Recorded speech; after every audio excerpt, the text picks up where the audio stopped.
Hey,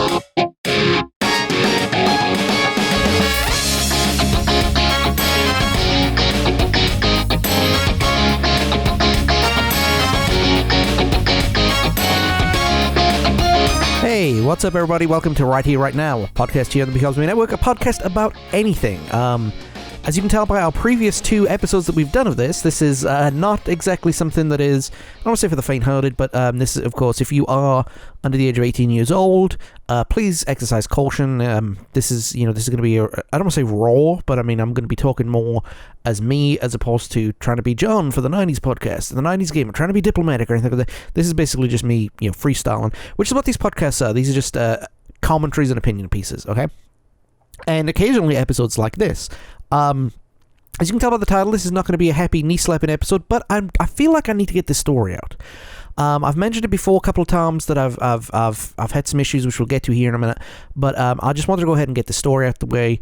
And yeah, so before we get started, you want to check out becausemaybepodcast.com, check us out on Facebook, Instagram, and Twitter, and of course check out anywhere that you can find good podcasts, to find all of our shows on YouTube, and then you can find us on Apple Podcasts, Spotify, Stitcher, TuneIn, Pandora, iHeartRadio, Podchaser, and Podbean, okay? That's where you'll find everything of the Because of Me Network. That's our 90s Gamer, 90s Podcast, this podcast, Dead Streamer, and some of the other projects we got coming down the line, okay? So I'm going to get into them here in a little while. So, and also this is a very rare solo podcast, so I apologize if this comes across as rambling. I repeat myself. It's been a little bit of a while since I've done one of these, but again, I'm hopefully not going to take up too much of your time. I just I just need to get some of this stuff off my chest and explain to folks what's going on, okay? So, as you can tell from the title, this is called Fighting With Myself, okay? This is not me being dramatic. This is not me going, oh no, I'm warring at myself. I'm blah, blah, blah. It's basically today on Tuesday the 30th of March is World Bipolar Day, and I thought I would just share my experiences with bipolar disorder and explain what things are, what things aren't, how it affects me, and what the future holds for myself and for people who do battle this every day, okay? So the first thing I want to tell you is that bipolar disorder is greatly misunderstood by a lot of people, especially people who don't have it. People think the bipolar disorder is the condensed version that you see in TV and movies, okay? And it is, but it isn't. The timelines are just shrunk in TV and movies for comic or emotional effect, and it's really, really wrong. It's not right. I don't sit here and say, demand stuff like that, but it does need to be changed, and awareness needs to be raised, okay? Bipolar is not just like, a plant in the ground, right? If that makes sense. It's not a static illness. A broken leg is a broken leg, okay? Sinus infection is a sinus infection. Bipolar is a spectrum, okay? There are many, many different levels of the spectrum, and you are probably familiar with bipolar 1 disorder. I myself have bipolar 2, okay? And I'm also... bipolar 2 basically is 2 illnesses rolled into one. I know this is probably the worst example of how it's going to be explained ever, but this is how it was explained to me and how I understand it, okay? Bipolar disorder is a spectrum, okay? There are 3 main ones that you're probably familiar with. There's bipolar 2, bipolar 1, and let me tell you what it's exactly called, cyclothymia, okay? Which is... I've referred to it in the past jokingly with my counselor and my psychologist. I refer to it as bipolar light because the symptoms and the feelings are not as severe as traditional bipolar. Now, for those who do have, excuse me, I'm so sorry, let me try that again. For those who do have cyclothymia, I'm not, for 1 second, talking bad about how it is, okay, how debilitating this can be, okay? I use that phrase to point out that if cyclothymia is that bad, bipolar is worse. And it's not just in terms of emotions, it's in terms of timelines and strength and length and stuff like that, okay? So, again, I'm not a doctor, I'm just a patient, I guess you can say. Somebody with a broken leg can tell you about how they've had a broken leg. Somebody with a sinus infection tell you about how they have a sinus infection. This is basically my story and my understanding of the illness that I have. And if I'm wrong, someone will correct me and I will go forward with the new information that I have. I'm not delicate in that regard. You can tell me that I'm wrong as long as you bring it with facts. Tell me that I'm wrong, and I will look into your facts and determine whether or not you were correct or you're full of shit. And that's fine. That's how I operate. So I've always operated. So what is bipolar 2? Bipolar 2 is a wave of such. Okay, and what I mean by that is bipolar 2, you have really, really bad depressive states and hypomania, okay? And depression is an outlier of it, so to speak. You can have depression and bipolar disorder, and it just means that it affects differently, okay? So if you have bipolar disorder, not depression, your depressive times are not going to be as severe, say, as somebody with bipolar and depression, okay? How it affects certain people is, okay, when you're on a depressive state, you're really, really down in the dumps, and everything is really, really bad, and emotionally, what we would know as depression. When you have a manic or hypomanic phase, it's the complete opposite, and both of them are as unhealthy as each other. But just because something is positive doesn't mean it's good for you. Okay, so with me, okay, I'm going to talk about my bipolar disorder real quick and how I'm affected by it. Okay, now, first of all, I was diagnosed with depression. I think I did a video back in 2017, I think. It was the first video that I ever did. First time I put myself on camera for this, and I was talking about this, and it was where I did give my whole "it's okay to not be okay" speech. Okay, that's somewhere in the YouTube archives. If you want to look on a playlist, it's in a playlist called One-Off Videos. Okay, and I never released it as an audio podcast, so you're gonna have to go to our YouTube channel. That link's in the description below. Okay, but depression is another thing that is not understood correctly because of its name. Okay, when you're depressed, you feel sad and you feel miserable, and there are two kinds of depression. Okay, again, this is what's been explained to me and how it was explained to me, or how I understand it. Again, if I'm wrong, tell me. Okay, there's two kinds of depression. There's situational depression, which is what people think depression is, and then there's chemical depression. Okay, situational depression is I don't feel good, I'm sad, I want my life to change. Oh, I don't say, oh, woe was me, but you get that kind of thing, right? People are just sad at their circumstances, and they can't emotionally and mentally dig themselves out of it. Chemical depression is what I have, which is, I'm not saying I don't have any trauma that I haven't had to work through, but the depression that I have is more chemical based, and what it means is that the chemicals that are released in your brain to make your brain function, I think serotonin and dopamine, they're not produced. They are not produced in any way, shape, or form. Whereas situational depression or environmental depression, your body shuts down the production of the chemicals. Chemical depression means that you don't produce it in enough quantities to keep you going to be quote unquote normal. Okay, so it's kind of makes you unbalanced. Okay, and it leads you to feel all depressed and all sad and all and everything that comes with it. And antidepressants, they're called antidepressants or happy pills or whatever you want to call them, but they are designed to release the chemicals that are not functioning properly in your brain. Some people it helps, some people it doesn't help. So that's the low end of things. And then there's for me there's hypomania. Now hypomania is, oh man, I'm currently in a hypomanic phase right now as I'm recording this. So that's probably why I'm recording this, to be honest. But it just, to me, it's the way it's affected me is that it's a breath of euphoria.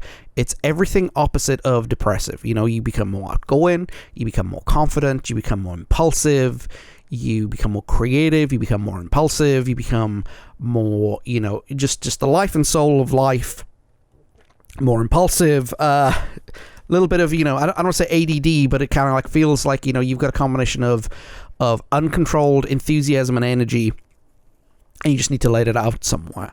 And I don't want to say that, again, these are just primitive and maybe I don't want to say bad is not the way, but primitive and very, very loose definitions of everything. Okay, this is what things are, because there is a lot of misinformation out there. A lot of people think that depression and that bipolar mood swings is, 1 minute you feel great and the next minute you feel unhappy and then you feel angry because of it, and it all happens in a 10-minute spell.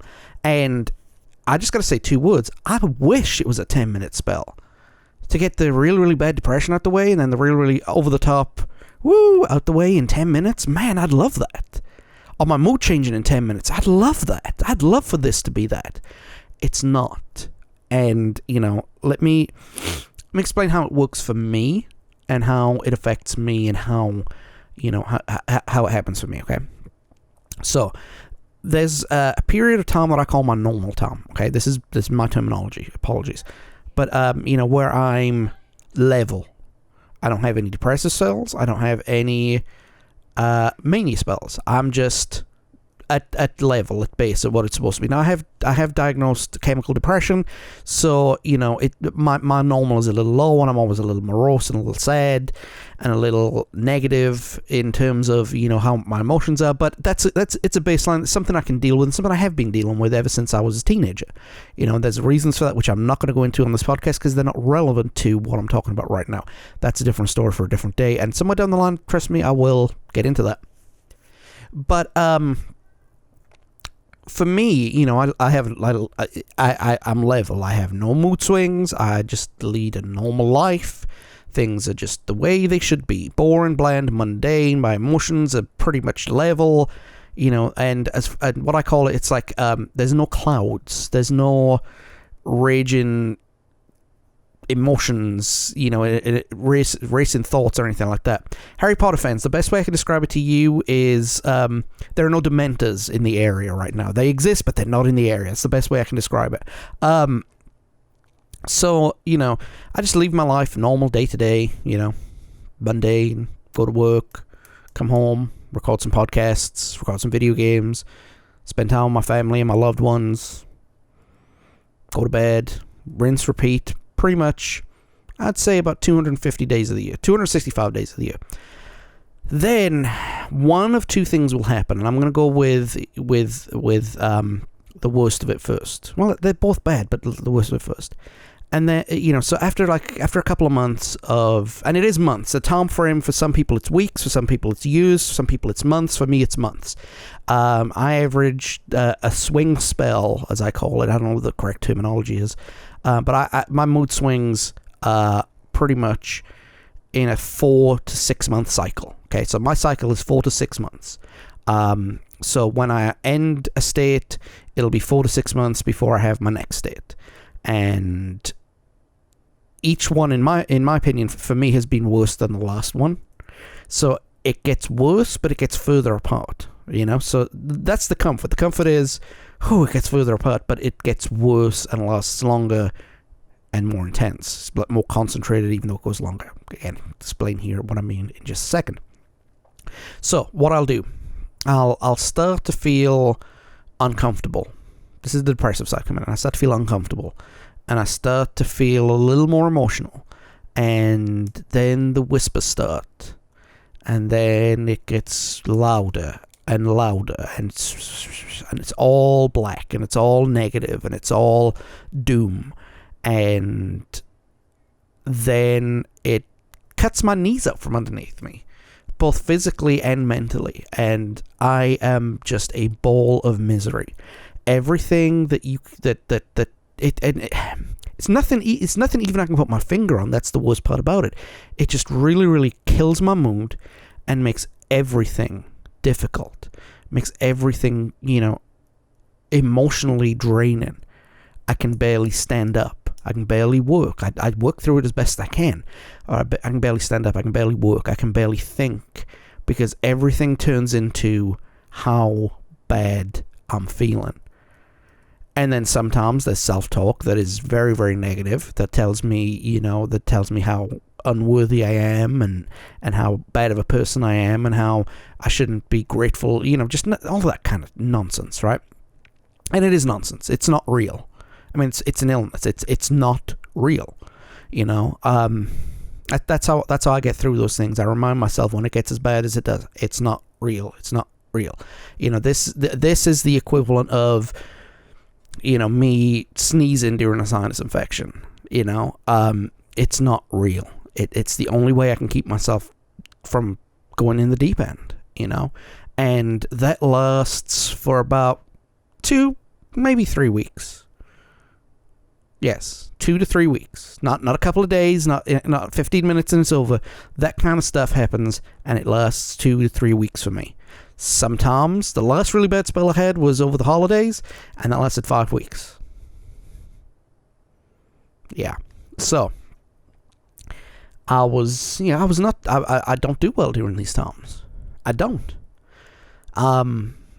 Then around about, then something happens, and it's like, a rainstorm, a white cloud appears as opposed to a dark black cloud. The rain clouds are gone, and I start feeling a little better. And a little better. And then after about, so it onsets in about 2 days, lasts for about 2 to 4 weeks, and then takes another week or so to get back to quote-unquote level. Okay? And then, anytime within the next 3 to 6 weeks, I'm in a hypomanic phase. And man, I wish that I was hypomanic all the time in terms of emotional, okay? But what that is, what it was described to me by a friend of mine who's also had bipolar disorder. She said that the depressive states is when your body locks up all your serotonin and your dopamine. And in your manic phase, the lock is burst and it all comes back out.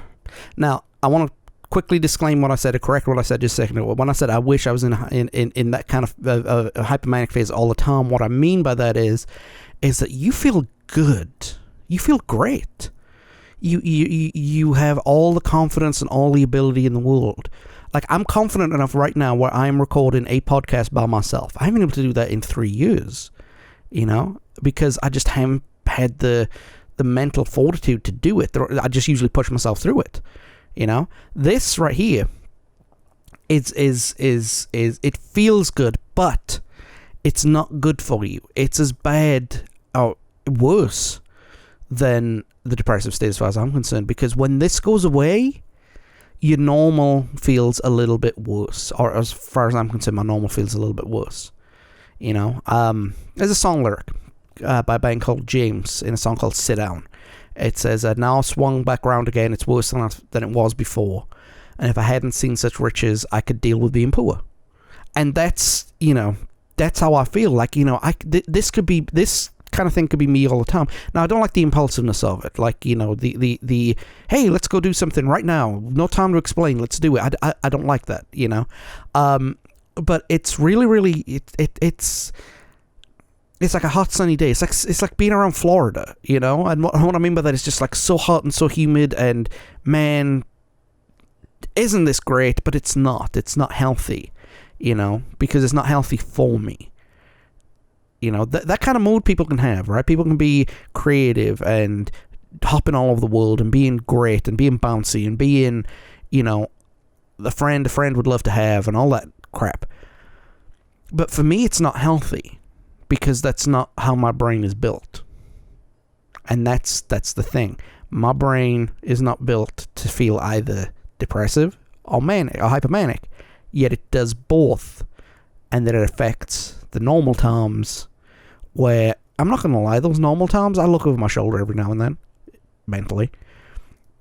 Like, I'm looking for the thing that will trigger off a depressive thing, The last depressive state that I had was, I mentioned, around about the holiday.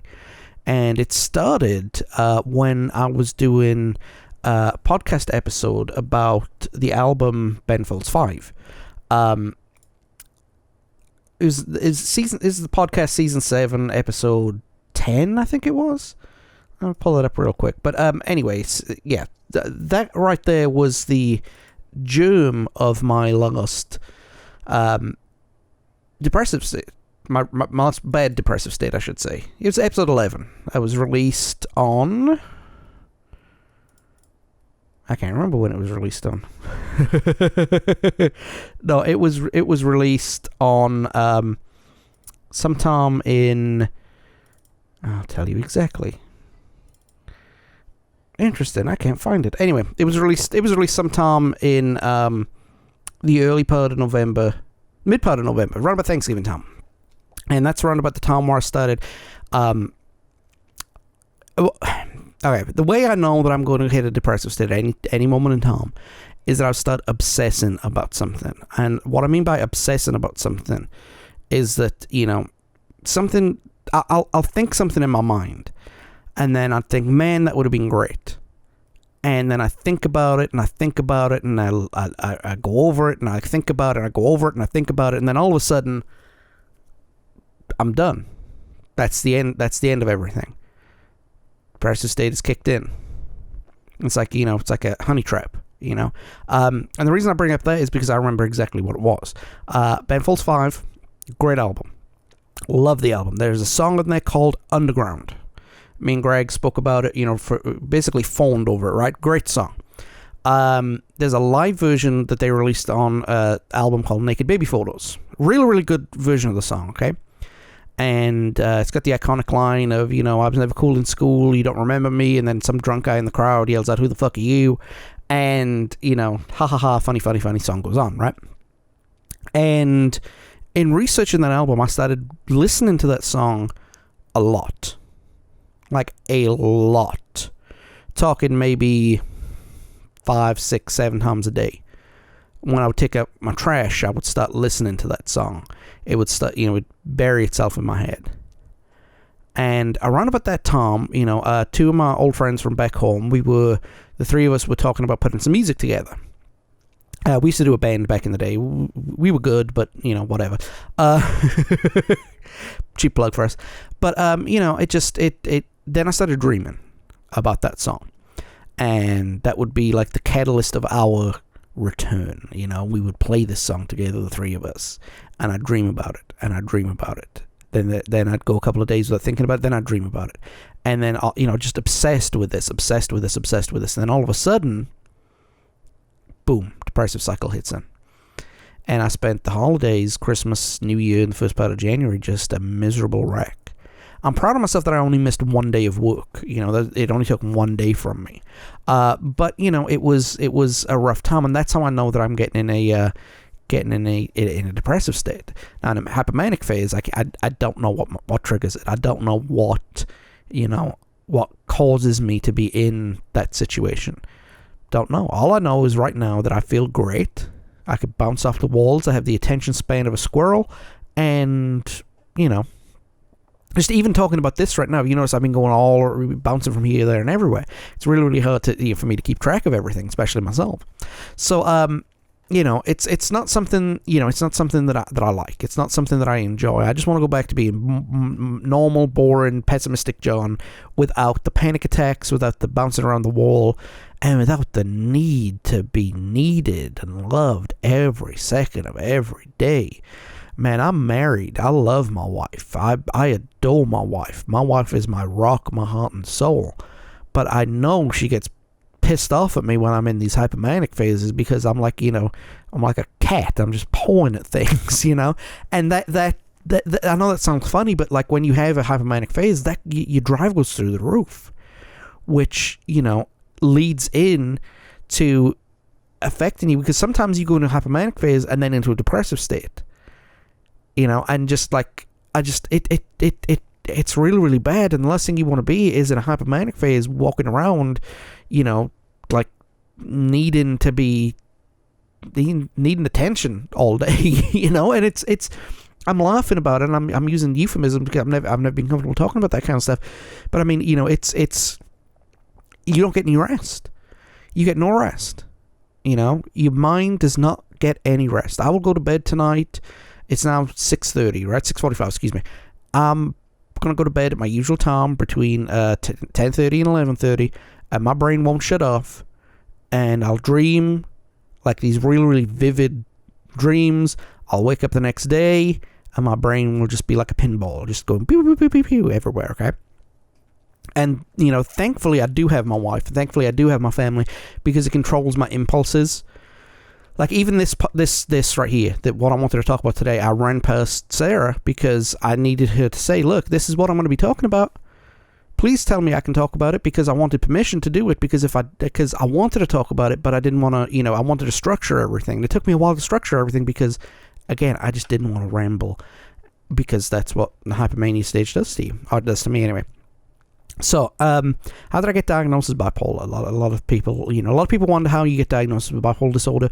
For me, it started in November 2017. I had a bit of a mental breakdown. I had a really rough couple of months, and a lot of things just kind of hit its peak.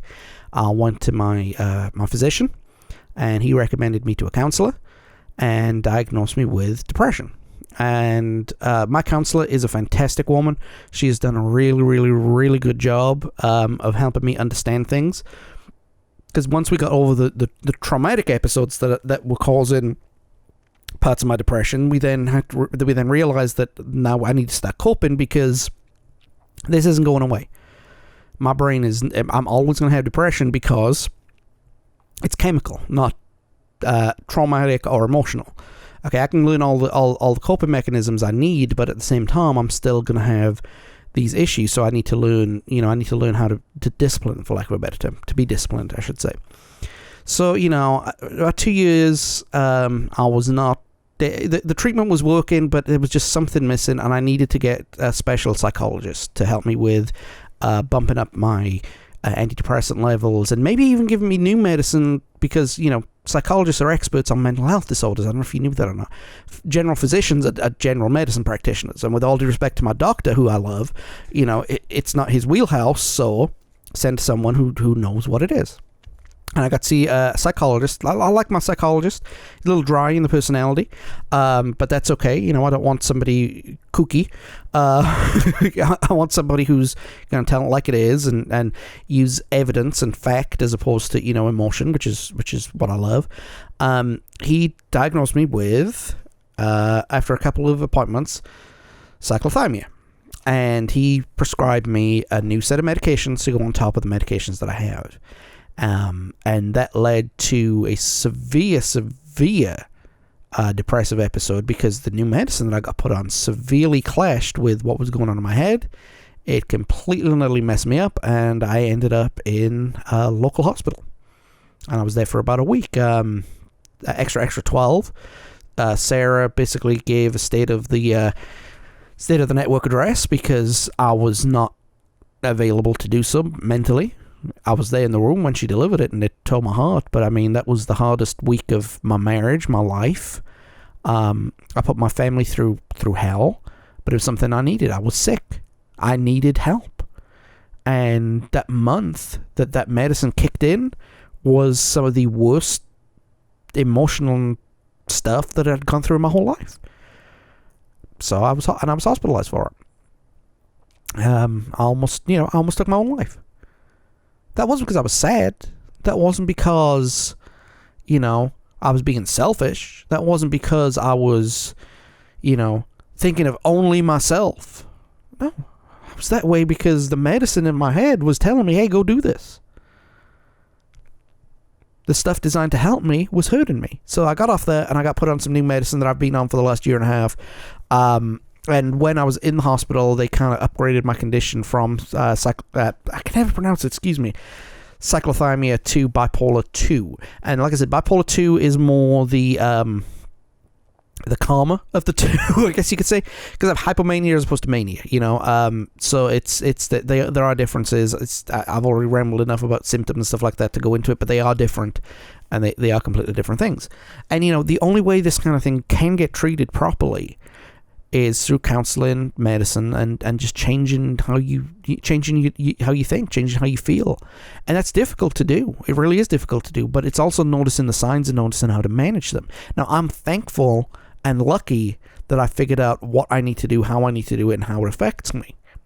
And to point out, like this last week, I tracked my mood on an app, and I noticed I was getting bouncier and bouncier, and I basically told Sarah, keep an eye on me, don't let me spend any money. Because I would have ended up like with, that Wonder Woman's invisible plane in my yard, right? Some guy would have sold me the invisible plane, and I would have bought it too. So I still have sessions with my counselor. I had one with her the other day. I still have sessions with my psychologist. I got one coming up next month. So it's steady. It's a long-term process, and it's a very, very long-term process. It is literally day to day. And I don't want to sit there and say, oh, well, just take what you can, or anything like that. It is a day-to-day thing. I mean, right now, I struggle with it. I struggle with it on a daily basis. It's hard for me to get out of bed. It's hard for me to do the day-to-day things when I'm in either state. There have been times. I mean, look, you all know that I am a fan of pro wrestling, or I was a fan of pro wrestling. I'm a wishy-washy fan of it. Sometimes I think it's the greatest thing since sliced bread, and the other times I won't watch it if he paid me, right? And there was a show that was local, and it was in 2018. Yeah, it was 2018. And this was before my diagnosis of bipolar disorder, and I had the worst emotional state that I'd ever had. And we're going to a show in an hour, and I'm laying in the bed in the fetal position, just rocking back and forth, not knowing whether or not I can breathe. Not whether or not I want to breathe, whether or not I can breathe. Whether or not my brain is giving my body permission to breathe. Because I was that emotionally out of control. That mentally out of control. Not out of control as in, but I had no control over what I was doing.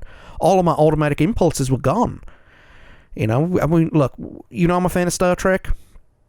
It's like that episode where the ship gets, shut off in the middle of nowhere.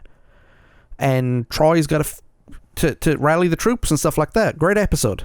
The filament, brilliant. When Picard is singing Frere Jacques with the three kids in the elevator shaft, that's a great episode.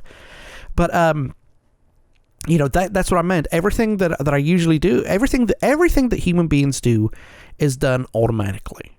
All right, our breathing, our heartbeat, our thoughts, our movement. Yeah, we know we need to walk, but I mean the actual walking, mechanic that we do. Mechanically, I'm playing a video game, but the mechanics in us walking and grasping and looking and everything like that is all done automatically. That moment, I had no automatic control. All my automatics was taken off, and I was overwhelmed. And I spent basically, I spent all the time in the fetal position.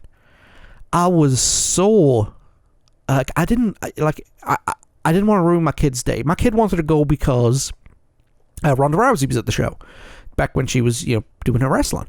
And, my kid was a big Rousey fan. I think she still is. I don't know. And, it was just a hard time for me. I couldn't do anything. I didn't want to be there. It was very, very uncomfortable. So we ended up going. The first match was Finn Balor and Drew McIntyre.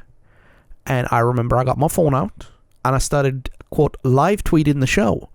And I did that so I had some semblance of control of what I was doing because I wanted to remember what I was watching. And, eventually I got through it. And I got through the night and I had a good time, or as good a time as I could. And then the next day I took 2 days off work because I was mentally fried. I literally, my brain was like a fried egg.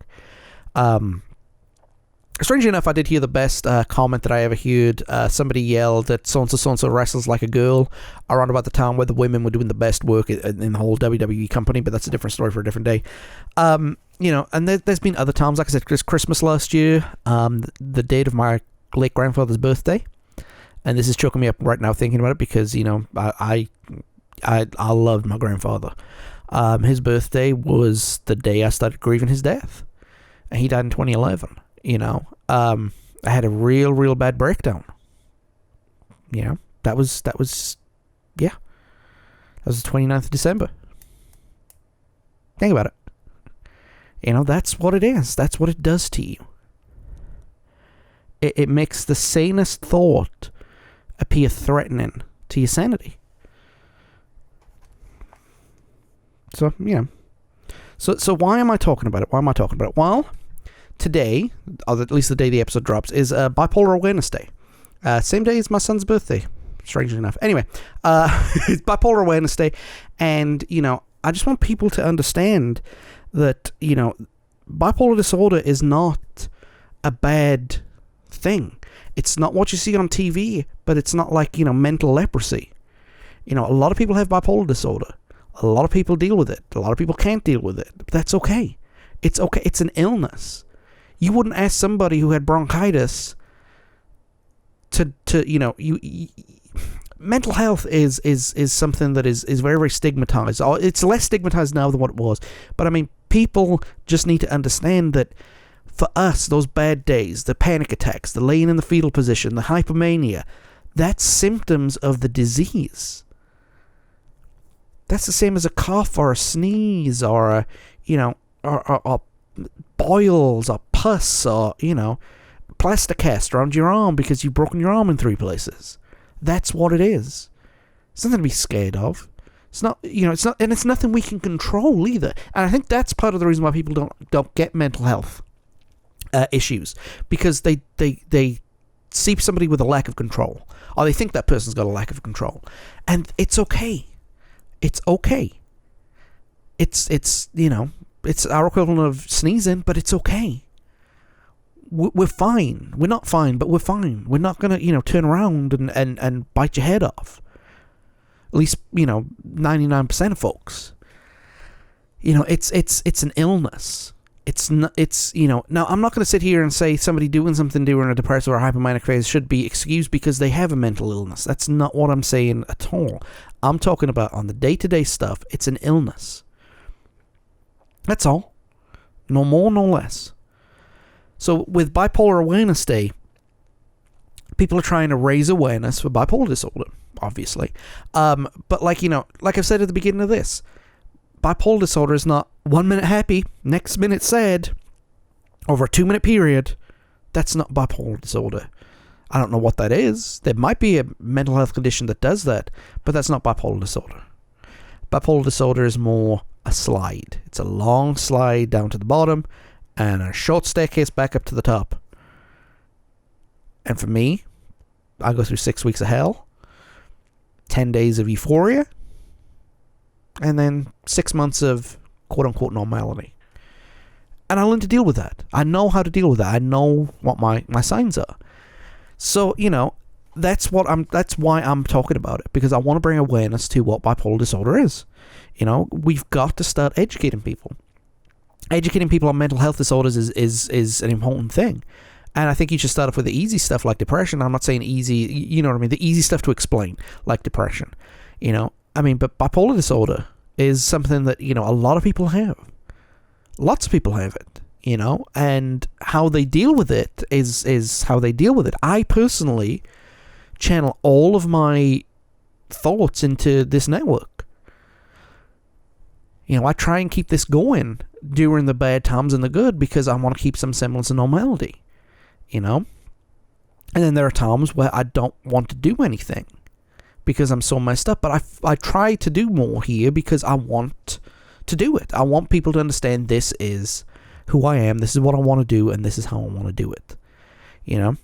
So I'm doing this podcast to raise awareness of what bipolar is, and for the people who listen to this podcast who might not get what bipolar disorder is, kind of put a voice to it.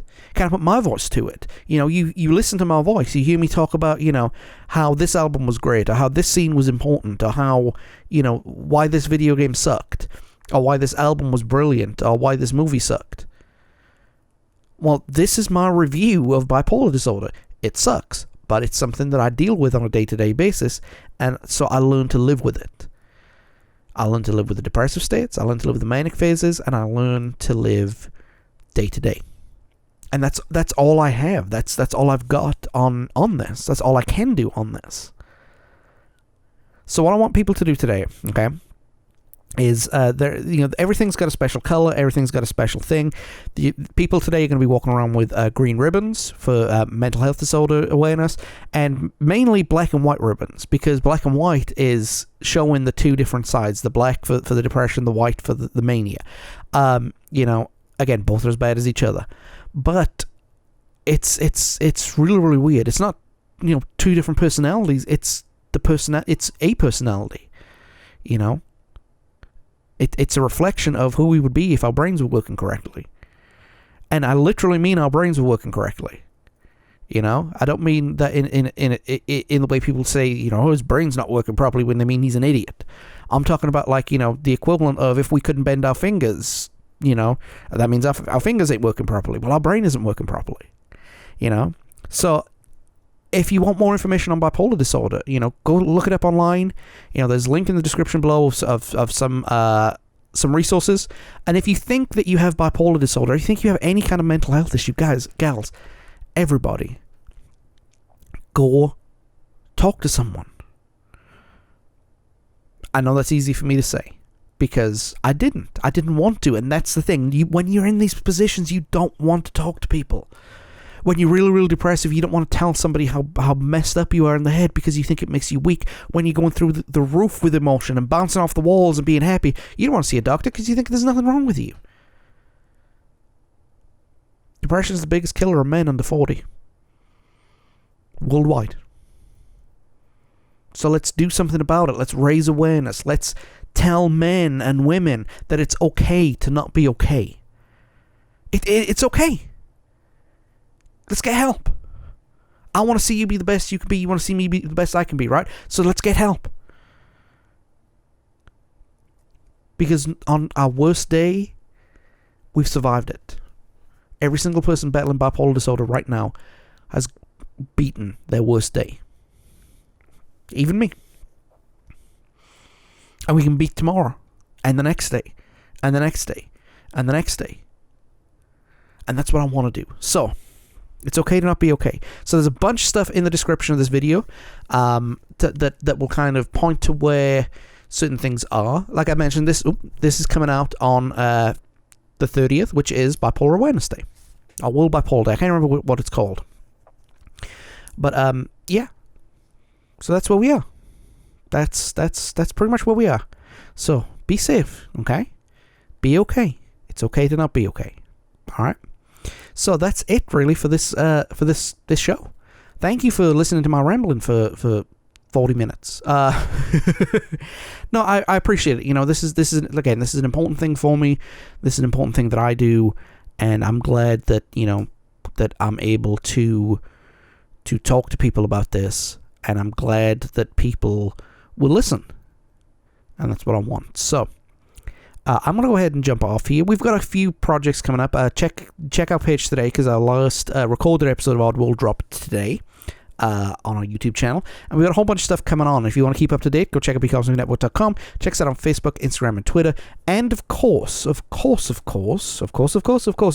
check out everywhere that we post content, okay? That's on YouTube, Apple Podcasts, Spotify, Stitcher Radio, TuneIn, Pandora, iHeartRadio, Podchaser, and Podbean. These episodes will be going in audio format soon. I'm still trying to work out the logistics. I don't want to clog up the 90s podcast feed with these, because two different audiences. You might love to listen to my hot take on Nirvana, but don't really care about me talking about Skyrim, the last president, or my mental health state. So, and more of these episodes are going to be like that. This is just going to be a podcast about anything that I can think of that I think you guys might find interesting. I'm going to talk about it.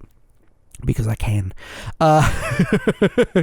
So, if you're watching this the day this drops, we are doing one more live stream for our Oddworld series in the 90s Gamer, and then we're going to be going on hiatus for a couple of weeks, okay? So that's it. Go check us out. Everything's in the description below. Be kind. Wear a mask. If you have a chance, if you haven't had a chance to but need to, go ahead and get your vaccine. And again, it's okay to not be okay. And if you need anything, if you need to talk to somebody, my contact info is in the description below, okay? You can send me a DM on Twitter, DM on Instagram, and even email us. All that information's in the description, okay? And I'll talk to you as best that I can, okay? All right. Everybody take it easy, and we'll see you soon.